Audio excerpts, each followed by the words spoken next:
ஒரு தொகை வந்து தனி வட்டியில் 2 வருஷத்தில் வந்து 6200 ஆகும், 3 வருஷத்தில் 6800 ஆகும் மாறுதான். அப்போ வந்து அசலை வந்து கண்டுபிடிக்க சொல்கிறாங்க. தனி வட்டியில் எப்பவுமே அசலும் வட்டியும் வந்து மாறாது இல்லையா? இப்போ பாருங்கள், அதாவது என்ன சொல்கிறேன்னா, அசல் வந்து 100 வச்சுங்க. ஃபஸ்ட் இயர் வந்து 10% வட்டி போட்டால் என்ன கிடைக்கும்? ஒரு வருஷத்தோட முடிவில் 10 ரூபா வட்டி கிடைக்கும் இல்லையா? அசல் 100, வட்டி 10. 2வது வருஷம் ஆகும், 2வது வருஷம் இதே தான் பண்ணுவோம். அதே அசல் 100, அதே 10% வட்டி, அதே 10 ரூபா கிடைக்கும் இல்லையா? அப்போ ஒவ்வொரு வருஷமும் அசலும் மாறாது, வட்டியும் மாறாது. ஆனால் 2 வருஷம் முடிவில் பார்க்கும்போது எவ்வளோ கிடைக்கணும்? 20 ரூபா கிடைக்கும் இல்லையா? முதல் வருஷம் 10 ரூபா, 2வது வருஷம் 10 ரூபா, 2 வருஷம் சேர்த்தா 20 ரூபா. அதே லாஜிக் இங்கே போட்டெல்லாம் கண்டுபிடிச்சிடலாம். அவனா சொல்லிக்கிறாங்க 2 வருஷத்தில் 6200 கிடைக்குது, 3 வருஷத்தில் 6800 கிடைக்குது. ஓகேவா? இங்கே பிரின்சிபல் ஓகே. இந்த 6200ன்றது என்னது? பிரின்சிபலையும் சிம்பிள் இன்ட்ரெஸ்ட், அதாவது வட்டியும் அசலும் சேர்த்தது தான் இல்லையா? இங்கேயும் அதே தான், அசலும் வட்டியும் சேர்த்தது தான். ஆனால் இங்கேயும் ஒரே அசல் தான். இப்போ இதோட வித்தியாசத்தை பாருங்களேன்.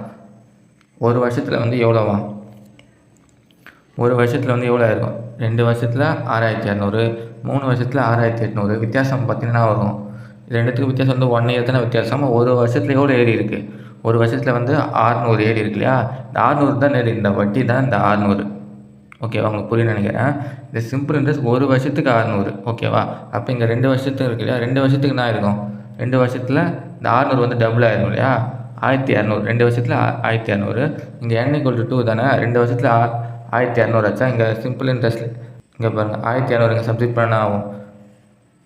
p + 1200 = என்ன வரும்? 6200 இருக்குல்ல, அதுக்கப்புறம் இதை மைனஸ் பண்ணால் கிடைக்கும். பிரின்சிபல் கிடச்சிடும் இல்லையா? 5000. அதே லாஜிக் தான் இங்கே பாருங்கள். 6200ல் என்ன பண்ணலாம்? நம்ம 1200 வந்து கழிச்சிங்கன்னா 5000 கிடச்சிரும். அப்படின்னா நீங்கள் 3 வருஷத்துக்கு என்ன ஆகும்? 3 வருஷத்துக்கு இது கூட சேர்த்து நான் ஒன்றும் 600 ஆகுமா? 1800. 1800 போட்டு இந்த 1800 இது கூட கழிச்சா என்ன கிடைக்கும்? 5000 தான் கிடைக்கும். இது வந்து சிம்பிள் இன்ட்ரெஸ்ட்டில் மட்டும்தான் இந்த மெத்தடை யூஸ் பண்ணோம். ஏன்னா காம்பவுண்ட் இன்ட்ரெஸ்ட்டில் வந்து ஒவ்வொரு வருஷமும் நான் அசல் வந்து மாறிட்டே இருக்கும் இல்லையா? ஏன்னா வட்டி வந்து ஆட் பண்ணிட்டே இருப்போம். சிம்பிள் இன்ட்ரெஸ்ட்டில் மட்டும் இந்த மாதிரி மைனஸ் பண்ணாலும் நம்ம போட்டுடலாம். ஓகேவா? அப்போ இதுக்கு ஆன்சர் என்ன வரும்? அசல் கண்டுபிடிச்சாச்சு. அசல் வந்து 5000 தான் ஆன்சர். இதுதான் ஆன்சர். கொஸ்டின் பேப்பரோட மற்ற சம்ஸை பார்க்கணும், டிஸ்கிரிப்ஷனில் இருக்க பிளேலிஸ்ட்டை செக் பண்ணி பாருங்கள்.